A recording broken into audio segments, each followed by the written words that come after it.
The other side is saying that a vote for Donald Trump endangers our democracy. How do you respond to that? Before we get to his response, just look at that shirt.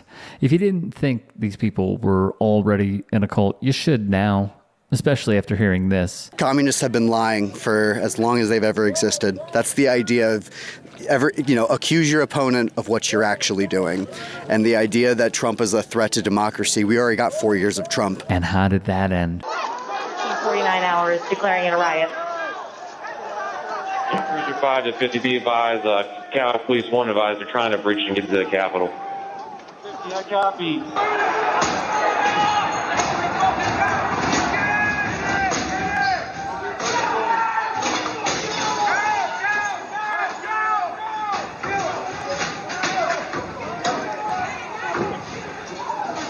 We have a breach of the Capitol! Breach of the Capitol!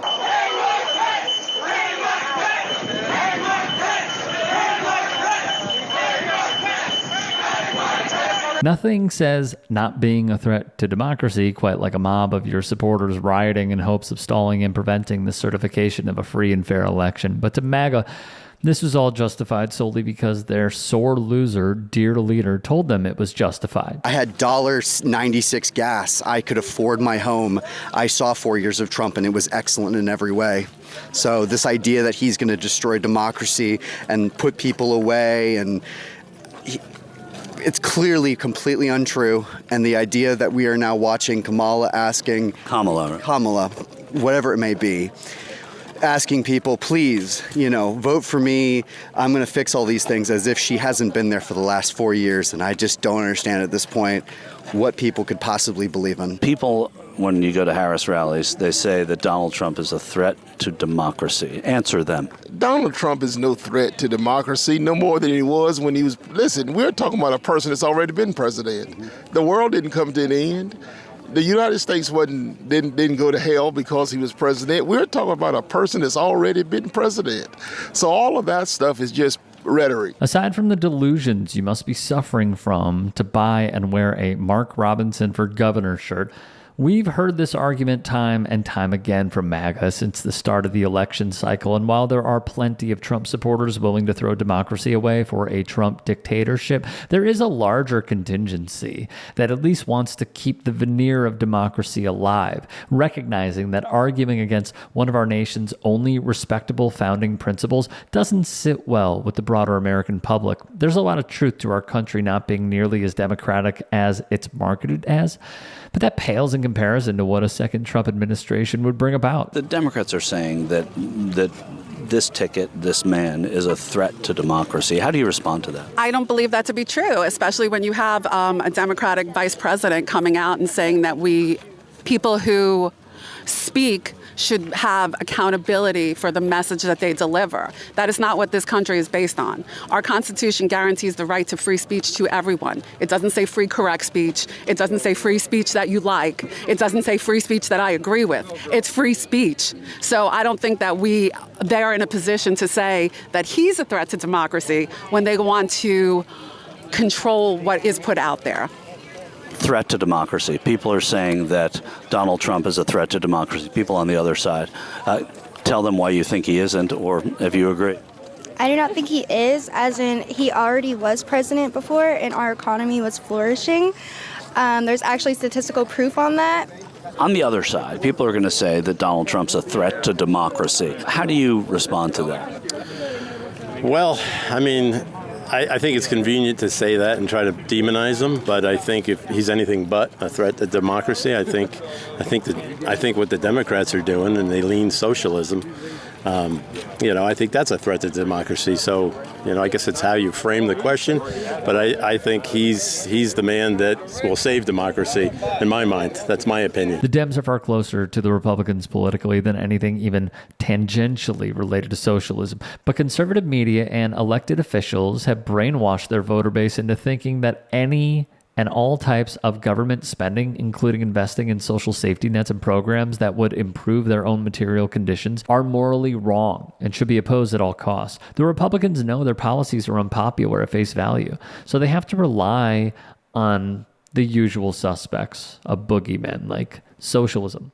communism, culture war issues, racism, misogyny, and a litany of other scare tactics to convince and trick voters into thinking that they have their best interests at heart, when that couldn't be further from the truth. A lot of people on the other side are saying that Donald Trump is a threat to democracy. How do you respond to that? The only threat I see is from the Democrats and not from the Republicans. It's pretty obvious to see that. I mean, they're spewing all their hate and hatred towards us, and we drink beer. And we drink beer. We don't lie. You know, we don't lie. So we do. So, so where do you think that comes from? And do you think that the rhetoric on both sides has gotten too hot? No, it's only hot on one side. And you could tell that for what it is. I mean, we got 2 assassination attempts now. So when's enough? Two's enough. Right. But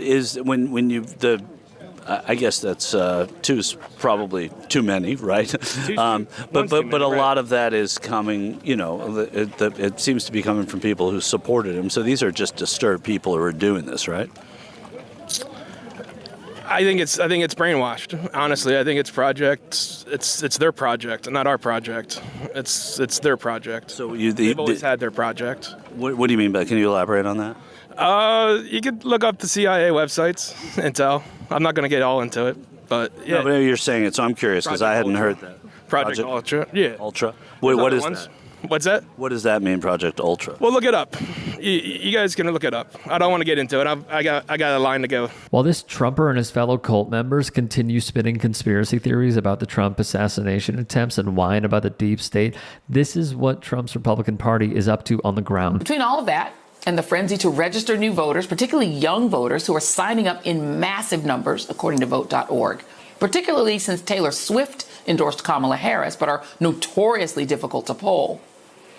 And the aggressive move by Republican state parties and governors in red states and swing states to purge tens of thousands, and in the state of Texas, more than 1 million voters as fast as they can register, with conservative groups even suing local counties to try to remove voters from the rolls in up to 19 states. We are clearly in for a long and bumpy 43 days. When limiting voters' rights, purging voter rolls, and changing election rules with the sole purpose of disenfranchising voters is a key component of your party's election strategy, you can't say that your candidate is the one supporting and enshrining democracy. There's no universe in which changing voting procedures and rules 90 days before an election or within this window should be remotely legal. So whoever's ready to bring that as a federal lawsuit, I'm more than happy to help support it, because there's no universe in which people can be educated about how to vote in time now when you're making rules changes. It's blatant voter suppression at its most pernicious, and it's happening where we saw Section 5 of the Voting Rights Act taken away in Shelby versus Holder in 2013. So I love your show so much, but it's always important to pull all the way out and show that broader historical context of what's going on and how this is all connected 43 days before you could potentially elect a black woman president. With just about 40 days until the presidential election, Georgia's state election board voted 3-2 to approve a controversial new rule that will require counties to hand count the ballots cast election night, which could delay the reporting of results in the key battleground state, and that means for the nation. The proposal was spearheaded by the board's pro-Trump majority, will require the hand count in addition to the customary machine count in each of Georgia's precincts. Trump praised the electoral board members last month as pit bulls fighting for honesty, transparency, and victory. One of the most troubling aspects of this whole thing is we were told by our attorneys, the state attorney general, that we don't have the legal authority to even do this, that this is untethered to statute. And yet my colleagues decided to go ahead and pass a rule that they don't have the legal authority to pass, according to the Attorney General's office. That, to me, is the most troubling part of this. In the key battleground state of Georgia, which was also the center of the election worker lawsuit that helped bankrupt Rudy Giuliani, election deniers had added yet another wrinkle to the process and laid the groundwork for Trump to cry foul if the election result isn't immediately available. This comes as Trump allies in Nebraska are ramping up efforts to change the state's electoral college process to grant all votes to the statewide winner. Nebraska and Maine are the only states that split their election electoral votes by congressional district. In Texas, over 1 million voters were purged from the state's voter roll, with Governor Greg Abbott claiming that the move was to crack down on illegal voting, despite over 450,000 of the removed voters being on the state's suspense list and still being eligible to vote, but just haven't turned in their paperwork yet. While just north in Oklahoma, Governor Kevin Stitt announced that over 450,000 voters were purged from the state system since 2021, as State Rep Mauree Taylor highlights the fact that voters aren't notified if they've been purged. And while it's necessary to keep auditing voter registries to stay up to date, celebrating purges like this can further disincentivize voters from participating in future elections, especially for marginalized and minority groups in a red state like Oklahoma. Don't believe when conservatives say they care about election integrity. All they really care about is limiting the number of people they don't want to vote so they can have a better chance at winning with their unpopular policies. It should never be this difficult to exercise your most important constitutional right.